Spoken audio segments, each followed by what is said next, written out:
যে সংস্কার প্রস্তাব তার উপরে আপনি বাংলাদেশ ঢেলে সাজাবেন, সেই ঢেলে সাজানোর আগে আমরা দেখতে চাই আপনি আপনার দলকে ঢেলে সাজাচ্ছেন।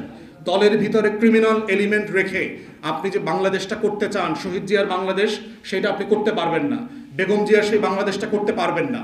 অতএব আমরা বারবার বলছি এবং খুবই হতাশ হচ্ছি, রিসেন্টলি যাদেরকে বহিষ্কার করা হয়েছিল, যাদের পদ স্থগিত করা হয়েছিল, তাদেরকে পদ ফেরত দেওয়া হচ্ছে, তাদের বহিষ্কারাদেশ উচ্চ করা হচ্ছে এবং তারা নৌন গুন্ডা যার যার এলাকাগুলোতে সারা দেশে।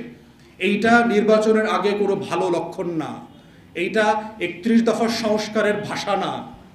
অতএব আমরা আহ্বান করছি সকল রাজনৈতিক দলকে, দয়া করে আসেন আমরা গণ অভ্যুত্থানের পরের একটা সত্যিকারের বাংলাদেশ গড়ি, একটা গণতান্ত্রিক বাংলাদেশ গড়ি।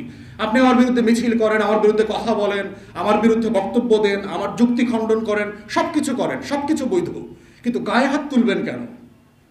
আপনি অবাঞ্ছিত করার চেষ্টা করবেন কেন? আপনি আমার নেতাকর্মীদেরকে হুমকি দিচ্ছেন কেন? মারছেন কেন? আপনি প্রোগ্রামে আসা লোকদেরকে বাড়িতে বাড়িতে গিয়ে হুমকি দিচ্ছেন কেন?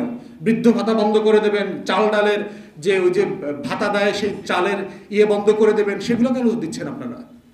চাল ডাল তো আপনার বাপের টাকায়, আপনার দলের টাকায় আপনাদেরকে দেওয়া হয় না, তো রাষ্ট্রের টাকায় দেওয়া হয়।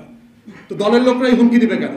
গরু চোর, যখন মাছ চাষ বন্ধ থাকে সেই সময় ওই জেলেদেরকে যে গরু দেবার কথা, সেই গরু টিএনও অফিস থেকে চুরি করে নিয়ে গেছে, এমন চোর চোরটারা আমাদেরকে অবাঞ্ছিত ঘোষণা করে, বলেন দেখি। এরকম একটা সোনার বাংলাদেশে আমরা বাস করছি এখন।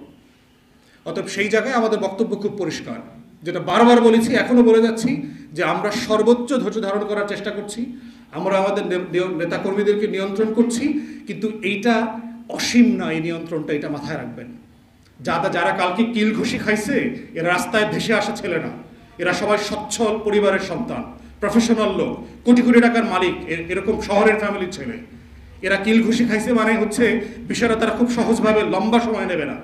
অতএব আপনারা ভদ্র আচরণ করা শুরু করেন, প্রতিযোগিতা করেন গণতান্ত্রিক। প্রশাসনকে বলছি আপনারা ডিসাইসিভ অ্যাকশনে যান। যদি না যান তাহলে আপনাদের অবহেলার কারণে আইনশৃঙ্খলা বাহিনী যে ফাংশন করছে, এই ব্যর্থতা নির্বাচনটাকে ব্যর্থ করে দেবে। এর পুরো দায় আপনাদেরকে নিতে হবে এবং সেই আস্থা আমরা যেন আপনাদের কাছ থেকে পেতে পারি।